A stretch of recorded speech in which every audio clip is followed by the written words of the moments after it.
Orduak pasata iritsi da eguneko albistegiari heltzeko unea gaurkoan euskararen aurkako oldarraldia salatzeko manifestazioa izpide. Izan ere, epaitegietatik iritsitako kolpei aurre egiteko administrazioan euskararen erabilera normalizatzeko urrats gehiago eskatu zituzten larunbateko Bilboko manifestaziora joandako buruzagi politikoek eta sindikalek entzun. Euskararen aurkako oldarraldi judizial eta politiko baten aurrean gaudela. Eta oldarraldi judizial eta politikoa testuinguru politiko oso argi batean gertatzen da. Horregatik pentsatzen dugu oldarraldi honi aurre egin behar zaiola. Urrats bat, jauzi bat eman behar dugula, euskerak jauzi hori eman dezake. Uste dugu euskal gizarte honek adostasun zabala izan duela euskararekiko eta atxikimendu hori eta adostasun hori mantentzen eta elikatzen jarraitu behar dugula denon artean, inongo politikakeriarik egin gabe. Euskararen normalizazioaren bidean eta hizkuntza politikaren inguruan konsensua berreskuratzea. Geure hizkuntza babesteko eta geure Sindikatuen artean ere babes zabala jaso zuen kontseiluaren deialdiak eta haien buruzagietako asko Bilbon izan ziren entzun jarraian haien adierazpenak.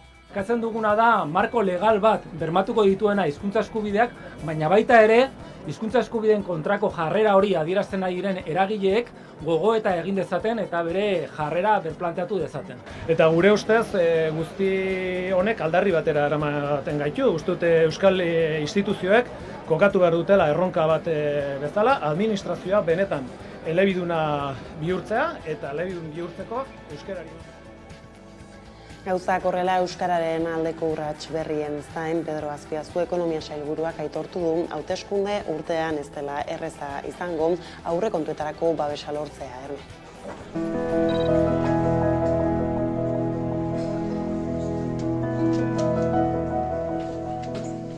Ziurgabetasun globalen testuinguru honetan aurrekontua gure zerbitzu publikoak mantentzeko eta hobetzeko euskarri eta bermatzaile bihurtzen da.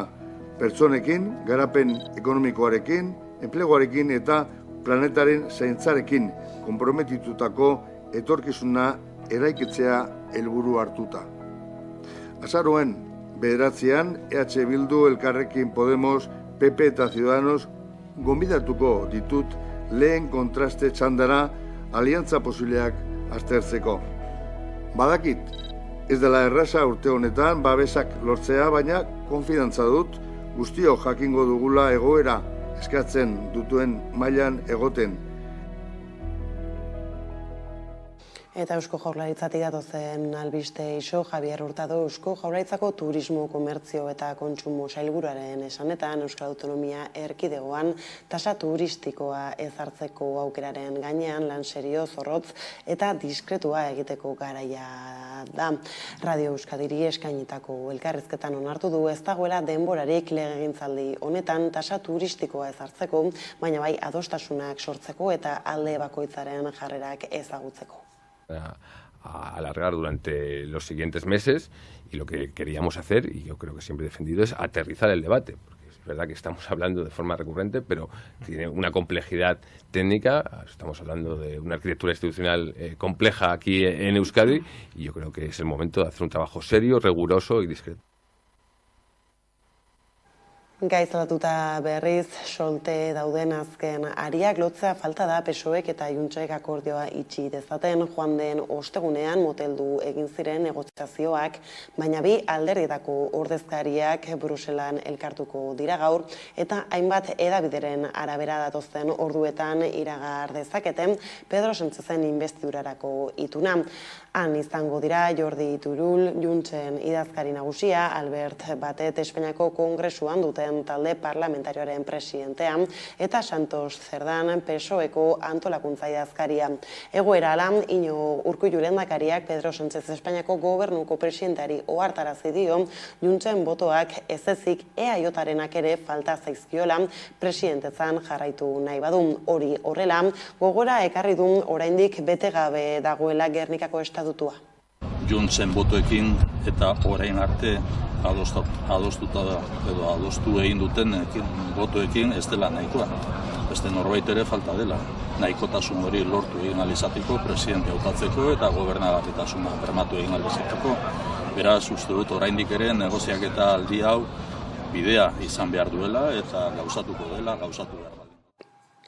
Atzo hil zen azkainen Xabier Zumalde, elkabra ez izenez ere ezaguna, etako lehen arduradun militarretako bat izan zen, baina oso goiz bereizi zen erakundetik adi.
Ordea eguneko lerroburuekin bukatzeko 2023an markak hautsi ondoren azken arrok jaialdiak 2024ko ediziorako lehen talde eta abeslarien izenak iragarri ditu.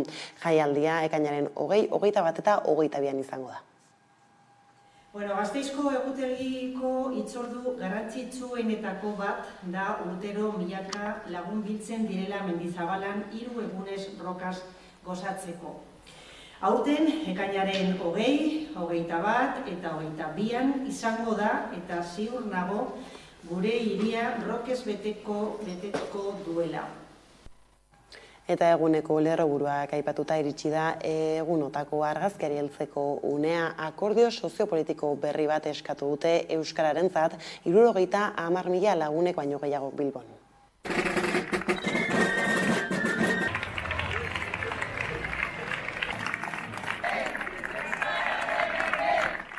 Oldarraldi judizial bat bizitzen ari garela uste dugu.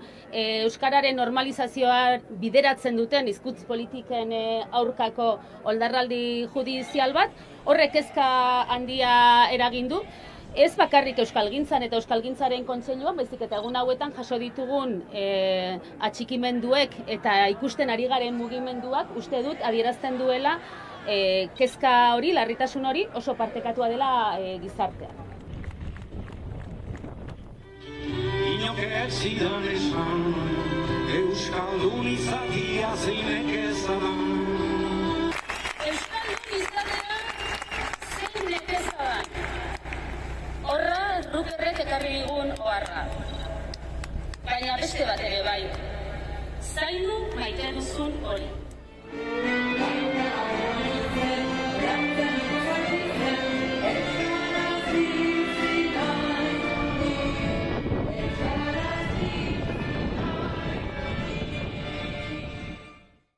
Eta Euskara izpide dugula LAB sindikatua salatu du, hainbat langile publikori Euskara ikasteko baimena ukatzen ari zaiela, batez ere, hezkuntza departamenduaren baitan izan dira langileen kexa gehienak. Elkarretaratza egin dute Iruñean, Erne. Euskara ikasteko baimenak ukatzen ari zaizkie langile publikoei, batez ere hezkuntza departamenduan. Hori esebera salatu du LAB sindikatuak. Kexa gehienak hezkuntza departamentutik heldu dira. Baina azken aldian euskararen kontra hainbat oldarraldi izan da. Langileei euskara ikasteko eskubidea ukatuz eta salatu dute ere administrazio publikoen barruko jarrera euskarafobikoa izaten ari dela. Elkartu gara hemen azken egun hauetan jakin dugulako ukatzen ari direlan Nafarroko administrazioan baimenak euskara ikasteko. Orduan, naiz eta baldintzak bete, jendeari ukatzen zaio baimena. Hezkuntza arloan izan dira hizkuntza eskubideen aurkako jarrera gehienak, baina osasun publikoko institutoan ere ukatu dira baimenak. Euskara ikasteko ukapenaren arrazoiak anitzak izan dira.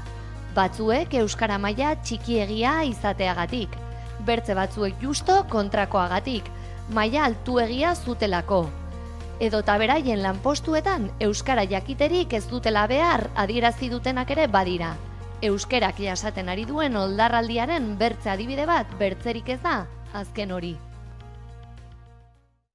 Eusko Legebiltzarran ordea martxan da hezkuntza legearen zuzenketak eztabaidatzeko lantaldea eta azken pauso horietan zalantzan geratu da. Gehiengo zabal batek onartuko ote duen izan ere Euskal Herria Bilduko hartarazi du ez duela legea babestuko euren eskaerei erantzun ezean. Hain zuzen hizkuntza ereduen zuzenketa eztabaidatza nahi dute edo zuzenketa horren azalpen ahalik eta zehatzena egitea. Ordea Jokin Bildarratz Eusko Jaurlaritzako hezkuntza sailburuarentzat ulertezina da posizio hori. Hau da, ez du ulertzen nolatan jarri duten lege osoa zalantzan hizkuntza ereduen auziarengatik.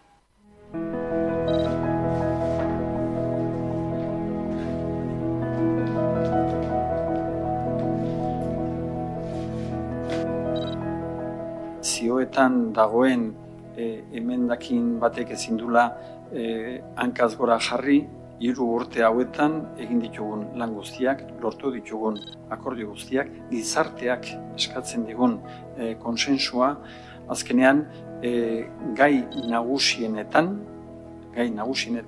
helburuetan eta baita ere hizkuntzarekiko dauden helburekiko erabateko adostasuna daukagu.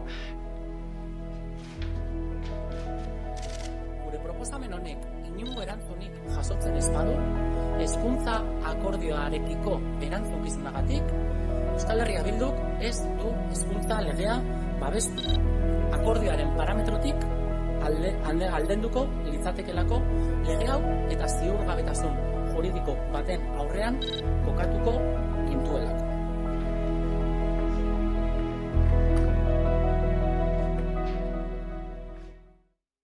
Gizartarloko gaiekin jarraiki Osakidetzak 4 urterako lankidetza hitzarmena sinatu zuen iragan ekainean Donostiako, Gasteizko eta Bilboko elizbarrutiekin arreta espiritual eta erlijiosoko zerbitzua emateko. Horren arabera 580.000 euro jasoko ditu aurten Eliza Katolikoak, datozen 3 urteetako pagamendua ere bermatua dute gotzainek, baina hitzarmenean ez da kopuru zehatzik aipatzen. Soilik alde guztiek adostasunez erabakiko dutela urteroko aurrekontuetatik zenbat erabiliko den zerbitzu erlijioso horietarako unean uneko baldintzen arabera. Hitzarmena ekaina sinatu zuten arren, orain atera da argitara Euskal Herria Bilduko ordezkari Rebeka Uberak Eusko Legebiltzarrean hala eskatu. Ostean agiria sinatu zuten alde batetik Bilboko Gotzain Joseba Segurak eta bestetik Osakidetzako zuzendari nagusi Rosa Perez Eskerdok. Eta Osakidetzaz Osasun Publikoa aurrera plataformak larunbaterako manifestazioak deitu ditu Bilbo, Donostia eta Gasteizen. Osakidetza defendatzera deitu duten zerbitzuaren privatizazioa geldiaraztea aldarrikatuz, jarraian xehetasun gehiago. Osasun Publikoa aurrera plataformak Osakidetzako arduradunen arduragabekeria salatu du zerbitzuan egindako murrizketak eta privatizazioak gogoraraziz. Osasun zerbitzu publikoaren kalitatea hobetzea aldarrikatzeko manifestazioak burutuko dituzte larunbatean azaroaren 11an. Bilbon eta Gasteizen goizeko 12etan izango dira eta Donostian arratsaldeko 5etan. Eskakizunen artean langileen baldintzak hobetzea, landa eremuan zerbitzua bermatzea edota privatizazioa gelditzea. Kudeaketa pribatua baimentzen duen 15/87 legea indargabetzea. Itxaron zerrendak itunekin, aparteko orduekin edo klinika pribatuekin ez murriztea. Beharrezkoa da kudeaketa demokratizatzea maila guztietan herritarren partaidetzarako eta kontrolerako egitura sortuz. Azkenik, herritarren hizkuntza eskubideak bermatu behar dira osasun zerbitzuetarako sarbidean. Osasun Publiko aurrera plataformarekin batera 75 eragile, auzo elkarte eta sindikatu atxiki dira larunbateko manifestaziora. Gizartarloko gaiekin bukatzeko berriz Arabako Aldundiaren gazteriaren zerbitzuak hitz kolpez programaren 9. edizioa aurkeztu berri du. Gazteak indarkeria matxistaren aurka sentsibilizatu nahi dituen programa 21 ikastetxera iritsi eta 1000 ikasle baino gehiagori eragingo die.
Botere judizialaren kontseilu nagusiak ezoiko osoko bilkura egingo du astelehen honetan. Arratsaldeko 7:00 aurrera bloke kontserbadoreko 8 kidek amnistiaren legearen aurkako adierazpen instituzionala egiteko aurkeztu duten proposamena eztabaidatzeko.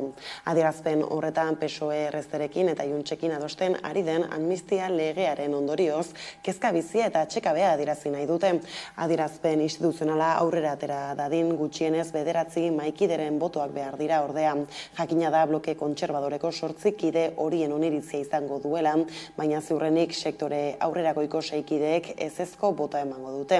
Zalantzan dago berez bloke kontserbadorearekin identifikatzen diren beste 2 kontseilu kideek zer egingo duten. Hainbat iturriren arabera abstenitu egingo dira. Anartean lerroburuetan aipatu bezala PSOEk eta Juntzek gaur itxi dezakete inbestidurarako akordioa. Bruselan elkartuko dira bi alderdietako ordezkariak eta hainbat hedabideren arabera soilik azken xehetasunak adosta falta zaie.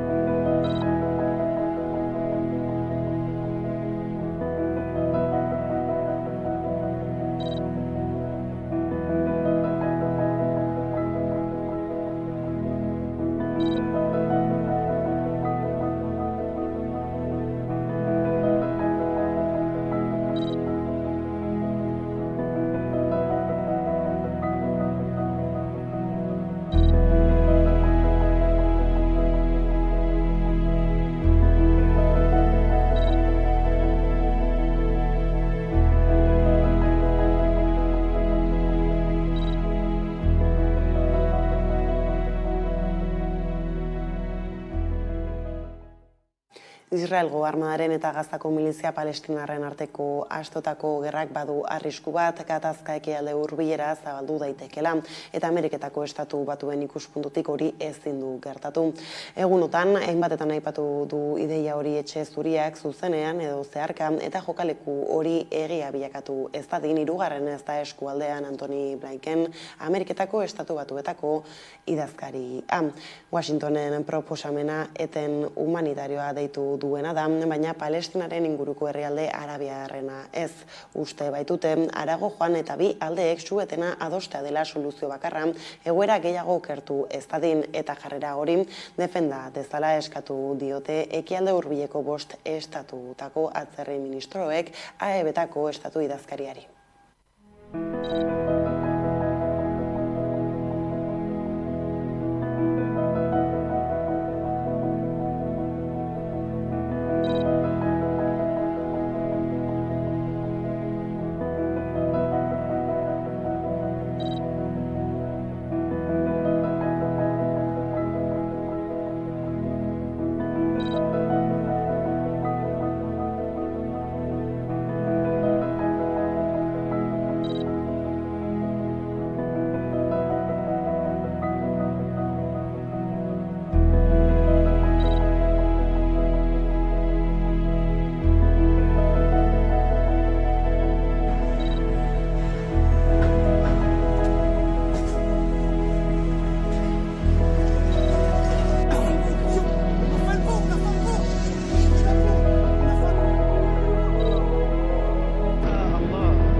Eta kulturarloari heltzeko gurera bueltan, Jokoteknia bideo-jokoen Euskal Jardunaldiaren 6. edizioa egingo da azaroaren 11an ez galdu. Bizkaiko Foru Aldundiko foru entitate Azkue Fundazioak eta Game Erauntzi Elkarteak elkarlanean Jokoteknia bideo-jokoen 6. edizioa antolatu dute azaroaren 11arako. Euskara sustatzeko abiarazten doguzan ekimenen artean, Azkue Fundazioaren bitartez ingurune digitalean Euskararen agertzea indartzea dago. Holan, bideojoko gintza esparruan Euskaraz hausnartzeko eta gaian sakontzeko asmoagaz, 6. Jokoteknia jardunaldi hau antolatu dugu. Aurtengo edizioan 4 hitzaldi eta mahai inguru izango dira euskal bideogintzaren hainbat alde aztertzeko asmoz. Bideojokoek gizartean betetzen duten funtzioaren garrantzian sakonduko da. Hau da, euskaldunok zer daukagu esateko bideo-joko egintzaren inguruan. Gure begira da izango da aurtengo gaia, aurtengo gidoia edo lerroa, eta gainera begira da edo ikuspuntu ezberdinetatik. Akademia egongo da, ikerlariak egongo dira, baina baita eduki sortzaileak eta garatzaileak. Bada ere, bideojokoek hezkuntzan egindako ibilbidea errepasatuko da bideojoko garatzaile eta ekoizle baten bizipenak, esperientziak eta sormen prozesuak partekatzeaz gain. Pero también para ahondar un poco más en lo que significan los videojuegos, en lo que hay aquí en Bizkaia y Euskal Herria. Orduen ekintza mota kopuru oso handizeko gule esan lehike, eta zorionez hori handitzen doa, bai, esazten doa. Eta orduen bai, nik esango neke denpori egaz, 2014 ez egin honetan, eta evoluzio oso positiboak dugule, eta holan jarraitzeko asmoa deko. Aldiz, kulturarloko gaiekin bukatzeko aipatu dugu lerroburuetan ere 2023an markak hautsi. Ondoren, azken arrok jaialdiak 2024ko ediziorako lehen talde eta beslarien izenak iragarri ditu adi. Queens of the Stone Age, Sheryl Crow, Arde Bogota edo Tai Segal dira azken arrok jaialdirako ezagutu diren lehenengo izenetako batzuk. Jaialdia 2024ko ekainean izango da, Mendizabalako zelaietan. Euskal taldeen presentzia ere nabaria izango da. Lehendakariz Muertos, Brigade Loko, Ezpalak eta Munsai Bagon dira ezagutzera eman diren izenetako batzuk. Gasteizko egutegiko hitzordu garrantzitsuenetako bat da urtero milaka lagun biltzen direla Mendizabalan 3 egunez rokaz gozatzeko. Aurten, ekainaren 20, 21 eta 22an izango da eta ziur nago gure hiria rokez beteko duela. Sarreren aurre salmenta azaroaren 10ean hasiko da, goizeko 10etan. Jaialdia ekainaren 20, 21 eta 22an zehar burutuko da eta momentuz 3 egunetarako bonuen prezioa €115 eskuratu ahal izango da Azkena Rock Festival webgunean. Eguneko berriak alam gaurkoan Agurne Gaubeka Beatokiko zuzendariari eginiko elkarrizketarekin utziko zaituztegu jarraian ez daldo.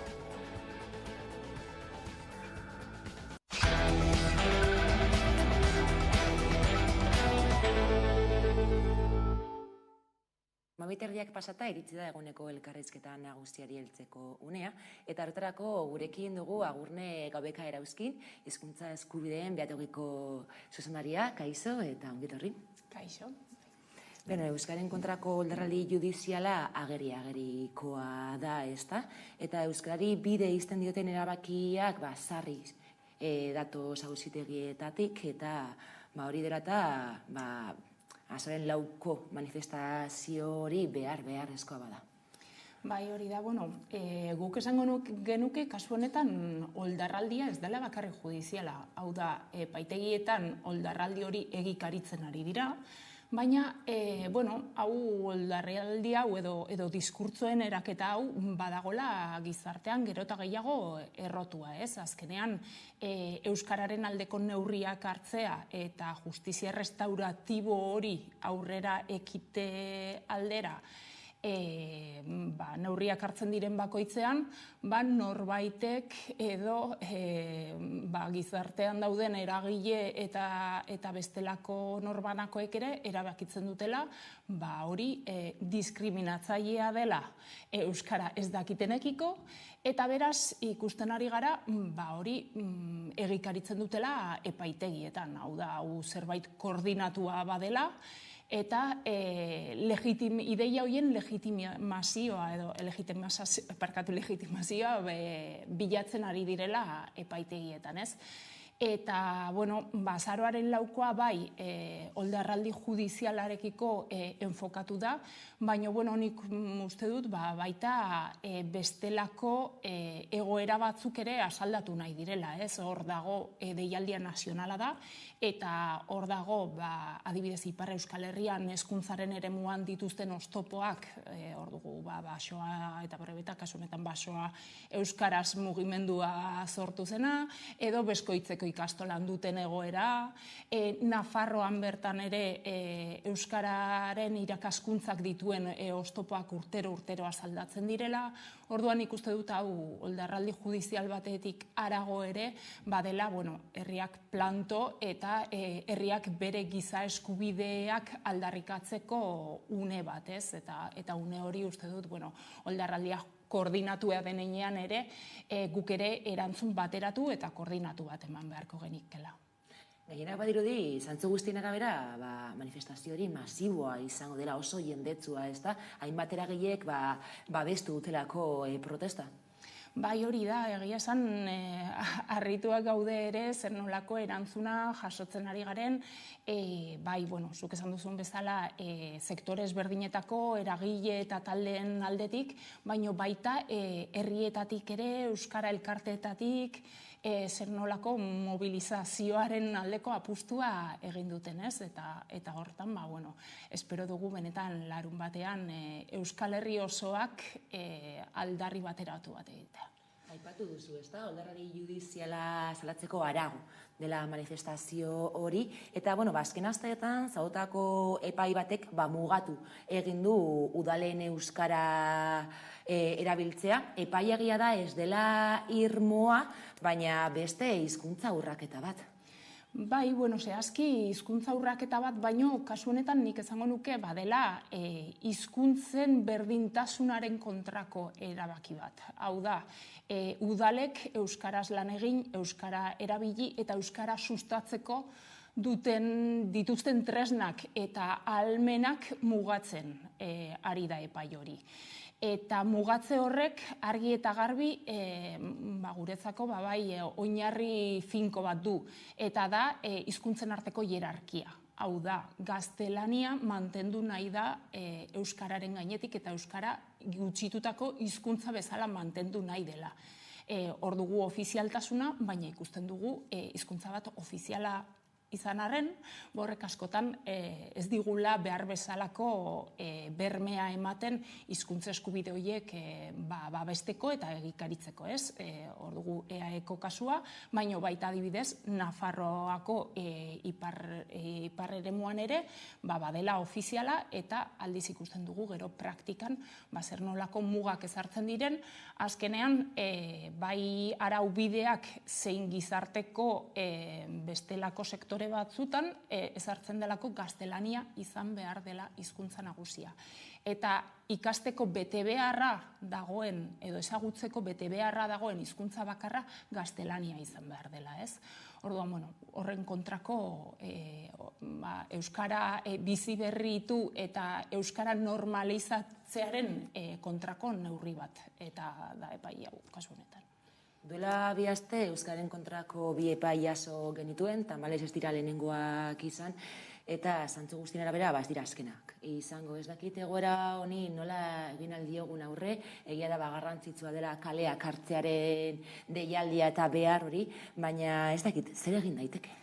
Bai, egia da, hau ez dela berria, pai guzti hauek eta euskararen aldeko neurria judizializatzearen atzean badago norbait, edo norbanako batzuk edo talde batzuk ere, baina bestalde, ikusi dugu ere, hau atzetik datorren zerbait dela, hau berez hasi zen Nafarroan, duela urteak dira, eremu mistoko adibidez hainbat udalek euskararen aldeko neurri bat hartzen zuten bakoitzean edo herritarrei zerbitzuak euskaraz bermatzeko neurri bat hartzen zuten bakoitzen, nolatan horiek epaitegietan bukatu duten, ez?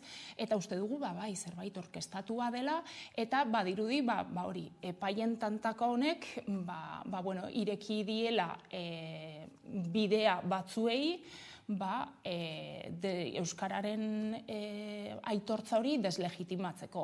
Orduan guk uste dugu horren aurrean badela bete behar nagusi bat baduguna herritar bezala, eragile bezala, eta da giza eskubide bezala defendatzea. Naiz eta lege eremuak babestu ez behar bezala, badugula ez, betik gorako indar hori egitea eta epaitegiak baldintzatu beharra ere.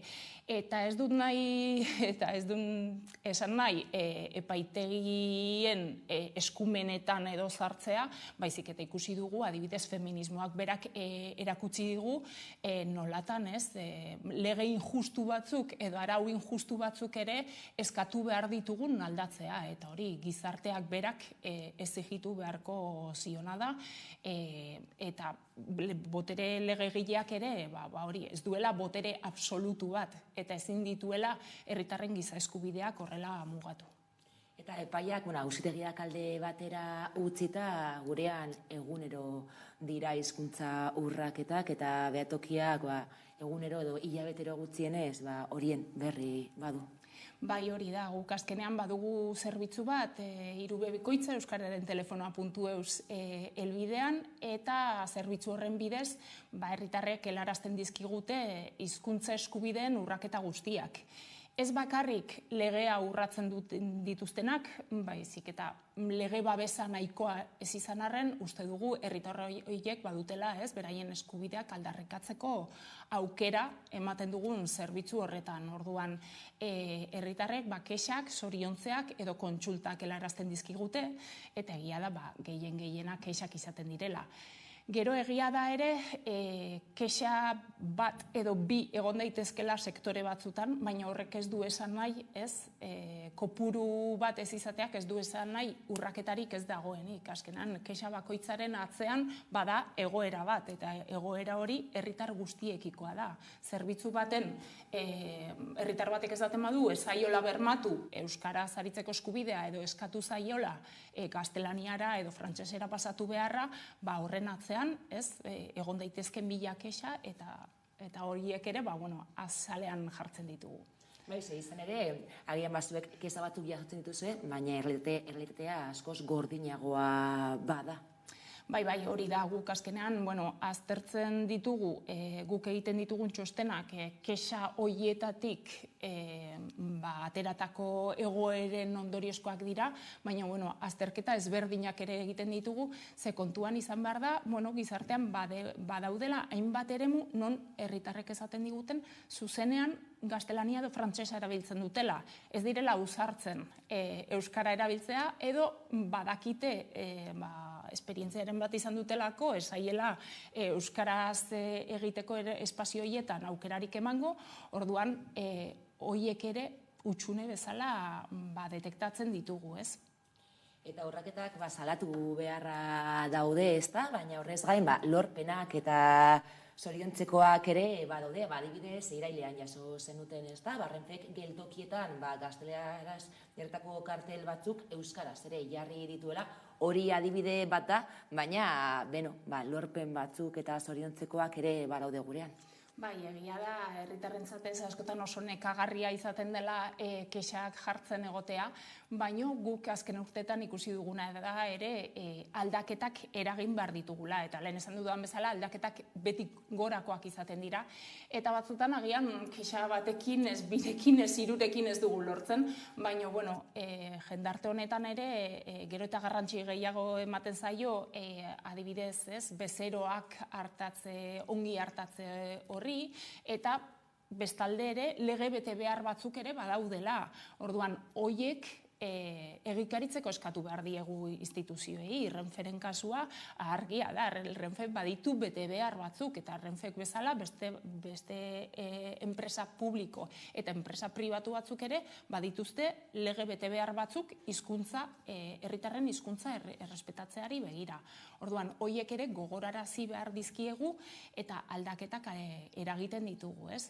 Eta gero, gure kasuan zoriontzeak lege bete beharrik ez dituzten enpresa eta entitatei helarazten dizkiegu, eta horrek ere ikusi dugu, azken urteetan izaten duela eragina, ez? Hemen merkatuan azkenean bezeroentzat nork emango zerbitzu hobea horretan, askotan, bezeroak eskatzea, niretzat garrantzitsua da euskarazko arreta bat edo euskaraz idatzitako produktu bat eskaintzea, horrek ere azkenean baduela nolabaiteko eragina enpresen artean, adibidez eremu pribatuan. Eta bestalde, Agurne, epaiek, fiskalek eta letradunek ez dute hizkuntza eskakizunik, eta hori dela eta euren ezagutza apala da. Eta horiek horrela, justizian, euskara astiro eta trabekin gainera, nola ikusten duzu egoera? Bai, justiziaren eremua esango genuke momentu honetan Euskal Herrian, para Euskal Herrian, Nafarroa eta EAEn, hiru administrazioetan eremu beltz bat dela hizkuntza eskubideentzat, ez?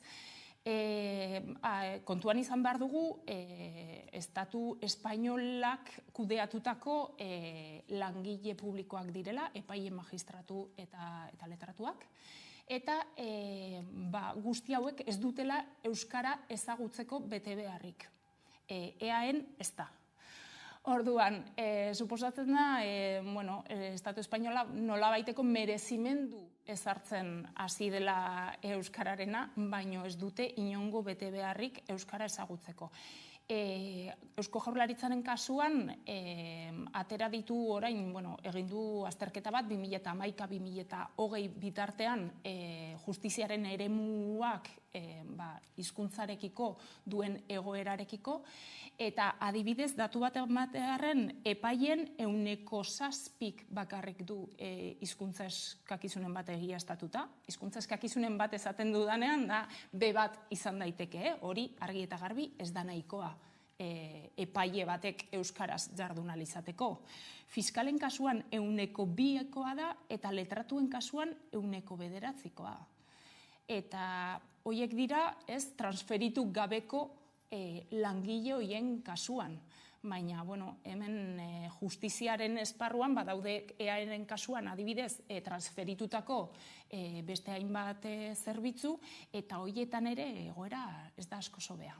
Gainera, zenbakiak eman dituzu, eta hori dela eta hizkuntza eskubideak urratzen dira, ez da? Ze euskaldunok ez daukagu aukerarik justizia esparruan euskaraz egiteko. Bai, oso gutxi dira, adibidez, euskara utzean eraman daitezkeen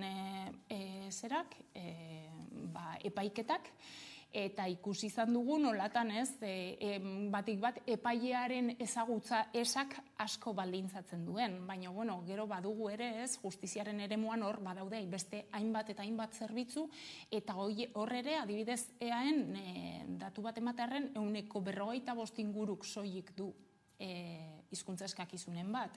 Eta gehien bat izaten dira administrazio lanei lotutakoak. Zer gertatzen da adibidez, epaitegietako medikuen kasuan, mediku forenzen kasuan, herritarrekin harreman zuzena izan behar dute, eta herritar horrek ez, askotan pasatu zaiona edo herritar hori nola dagoen ebaluatzeko, beharrezkoa da ere hizkuntzaren ezagutza, eta aldiz 110% bakarrik du hizkuntza eskakizunen bat, lanpostu horietan. Orduan, guk uste dugu hemen badirela ardura ezberdinak, hau da transferitu gabeko zenbait zerbitzu hor daudela, baina beste asko ere jada transferituak daudela, eta beste nolabaiteko aurrera pausoak eman behar direla, ez? Zergatik, azkenean herritarren hizkuntza hautua baldintzatzen delako. Zen ere, euskara egiteak prozesu judizialak atzeratzen ditu, ezta? Eta jendeak, aipatu duzu ez, beldurra duela horrelako prozesuetan euskaraz egitea. Bai, erabat oso gutxi dira, aipatu dudan bezala, euskaraz aurrera eramaten diren prozesuak, eta gainera, herritarrek, beldur dira askotan, ez nola, itzultzaile bat edo interprete bat eskatu behar duzu, dokumentuak ere euskaraz aurkezten badituzu, itzultzaileen gana bideratzen dute gero epaile horri pasatu alizateko, orduan horrek ere egiten du prozedimendu guztiak atzeratzea. Eta guk bai uste dugu oso larria dela, adibidez, genero indarkeria dagoen kasu batean, prozesu hori edo biktimak bere hizkuntza erabili ezin ahal izatea. Eta erabiltzen badu, jakitea biktima horrek prozesu osoa luzatuko zaiola, eta rebiktimizazio hori luzatuko zaiola, ez?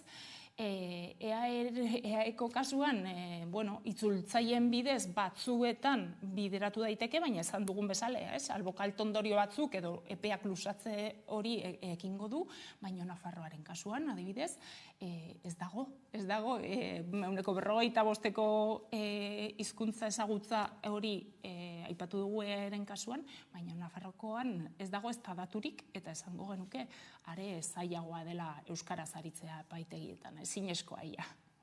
Bestalde, 25 urte bete ditu hizkuntza gutxitu genitunak, baina konpromisoak bete gabe daude. Bai, hori da.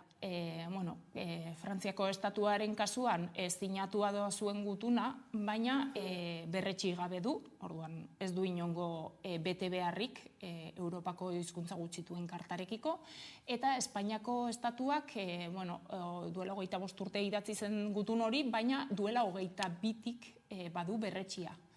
Horrek zesan nahi du, bete behar batzuk dituela hizkuntza gutxituak babeste aldera eta herritarrei euskarazko zerbitzuak bermatze aldera. Aldiz, ikusi duguna da, Europako Kontseilura Espainiako estatuak bidali duen txostenean, gezur txiki eta handi batzuk ere agertzen direla, ez? Guk horregatik, abuztuan egin zuen Espainiako estatuak bidali zuen Europara txostena, eta guk kontratxosten bat aurkeztu diogu Europari, esanez, oraindik orain Espainiako estatuak hainbat eta hainbat egin behar dituela. Besteak beste, Europatik hainbatetan jakinarazi zaio botere judizialaren lege organikoa aldatu behar duela, judizializazio eremu guzti horietan bermatzeko prozedura guztiak euskaraz egin ahal izango direla, bermatzeko epaiketak euskaraz egin ahal izango direla, eta hortan ere ez betetzeetan katramilatua jarraitzen du Espainiako estatuak.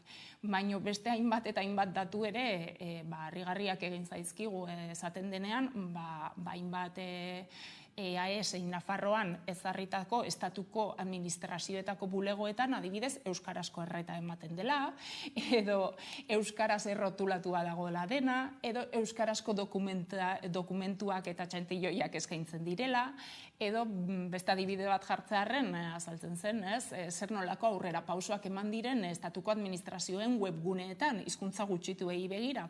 Eta, nik hemendik gonbidatuko nituzke herritarrak webgune horietan sartzera, eta bai, askotan euskara hautatzeko aukera dago, bai galegoa edo katalanarekin batera, adibidez, baina gero webgune horretan sartzen zarenean, edo informazio guztia ez dago euskaraz, edo euskara erabat traketxa da, eta herritarrak pasatu behar izaten dute gaztelaniazko bertziora, ez? Orduan, guzti horiek pixka bat asaldatu ditugu ere Europako txosten horietan. Azkenean, tamalez, hemen Euskal Herrian sarri ez daukago euskaraz egiteko eskubide hori, administrazioa gainera adibide argia da, eta orain, adibidez, Madrilen euskaraz egin daiteke, Europan euskara ofizialtzeko bidea badago bertan eginda, pizkanaka badoala, urratzoiek egia da, onak direla, mesede egiten diotela euskarari, baina gurean, euskaraz ez egiteak... Bai, hori da. Azkenean, Espainiako estatua eskatu du Álvarez ministroaren bidez kasu honetan ofizialtasuna, hizkuntza horien ofizialtasuna, gainera argudiatzen du, Espainiako estatuaren kasuan egoera berezia dela, hiztun kopurua aipatu du hor, batik bat katalanen hiztun kopurua kontuan hartuta, baino gero egia da, hainbat etxeko lan dituztela egin gabe. Eta behin eta berriro ez zaiola ematen beharko lukeen aitortza. Eta ez hori bakarrik, hizkuntza gutxitu bezala badirudi ez betikotu nahi dela. Ezanez, hemen badugu gaztelania eta horren pare inoiz ezingo da euskara joan. Azkenean mezu nagusia hori da, ez? Orduan hori bai oso ongi dago eta guretzat aurrera pausoa da Europan hizkuntza ofiziala bezala aitortzea, simboliko bat da gehien bat, baino gero ere begiratuta hemen estatuko administrazioetan dugun egoera, ez?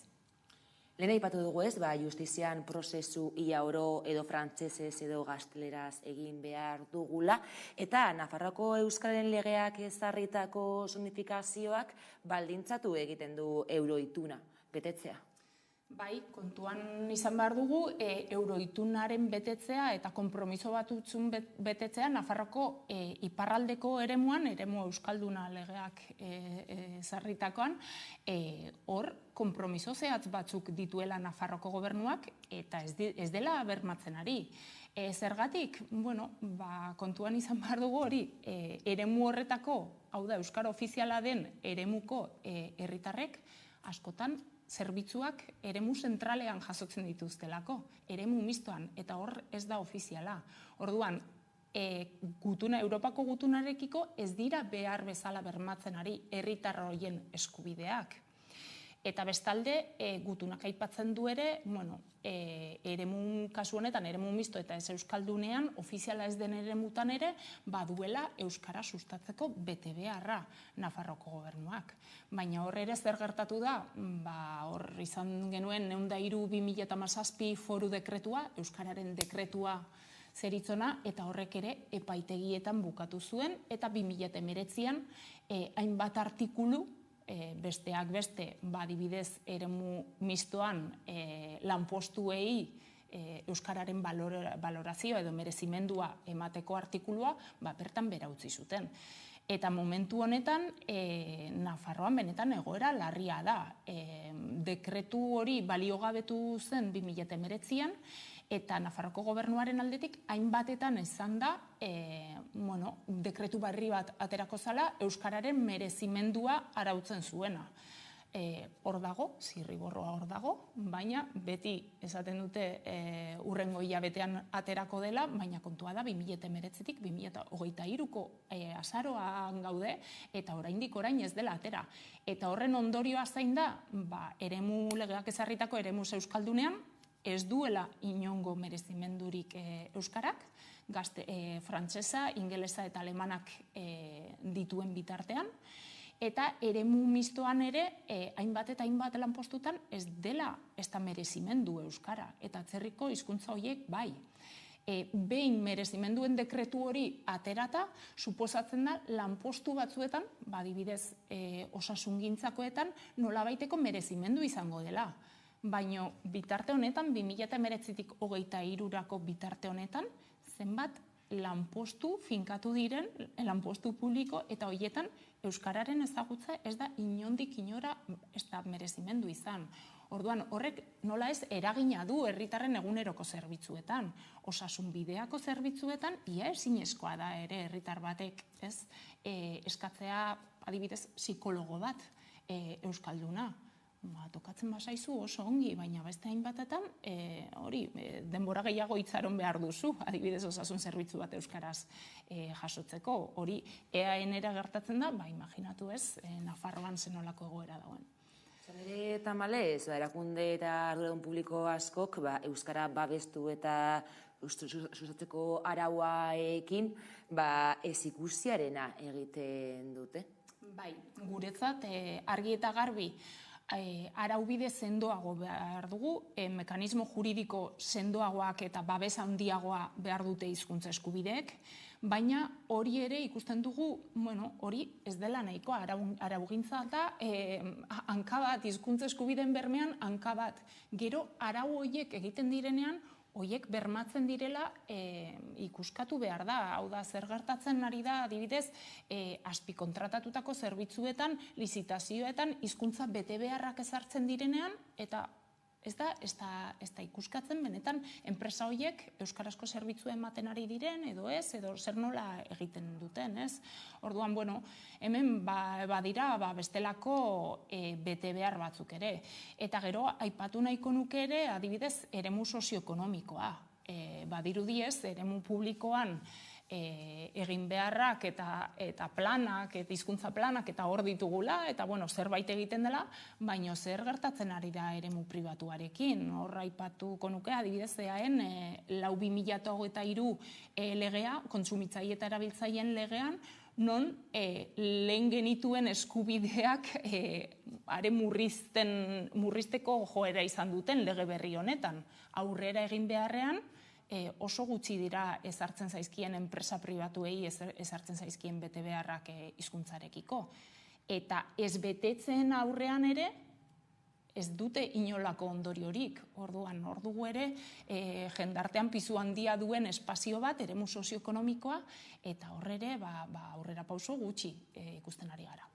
Eta bukatzeko, Agurne, hezkuntza legea, Araba Bizkaia eta Gipuzkoako hezkuntza legea, onartzeke dago, badirudi agintaldia bukatu aurretik onartuko dutela, orain badirudi A, B eta D hizkuntza ereduak mantendu nahi dituztela, zein egiten duzun irakurketa?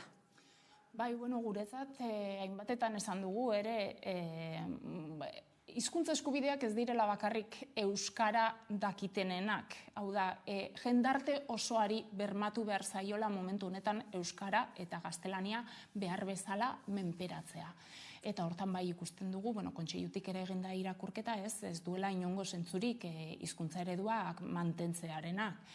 Eta gero, aztertzen ibili gara ere, azken urteetan hezkuntzaren alorrean eman diren urraketak. Hau da, D ereduan ikasteko aukera izan arren, gero, zer nolako tratamendua ematen zaien hizkuntza eskubidei D eredu horietan, ez? Gero hor ere, zer nolako gaztelaniaren nagusitasuna gero eta zabalduago dagoen. Eta hor ere, kezkaz bizi dugu, ez? Eta, hezkuntzaren esparrua bai, oso arautua izaten dela, baina gero, adibidez, aizia, hezkuntzari lotutako, ez? Aizirako edo kultura rekurtsoetan ere, neurriak hartu beharra, ez? Eta hor uste dugu, ez duela inongo zentzurik, ez? Hizkuntzak ikasteko edo ez ikasteko askatasun horri apelatzea, gizarte berdintasun baten aldera eta justizia soziala egitearen aldera, uste dugu haur guztiek izan beharko lituzketela, kasu honetan, euskaraz ikasi, euskara menperatu eta euskaraz bizitzeko aukerak. Agurne Gaubeka, hizkuntza eskubideen behatogiko zuzendaria, eskerrik asko gurean iztegatik eta horrengo arte. Eta orain bai iritsi gara gurean gaur albistegiaren bukaerara. Hauek izan dira gurean gaur jasotakoak, edo nola ere badakizue guztiak eta gehiago nahi duzuen aldiro 11.eus atarian. Ondo izan eta bihar arte.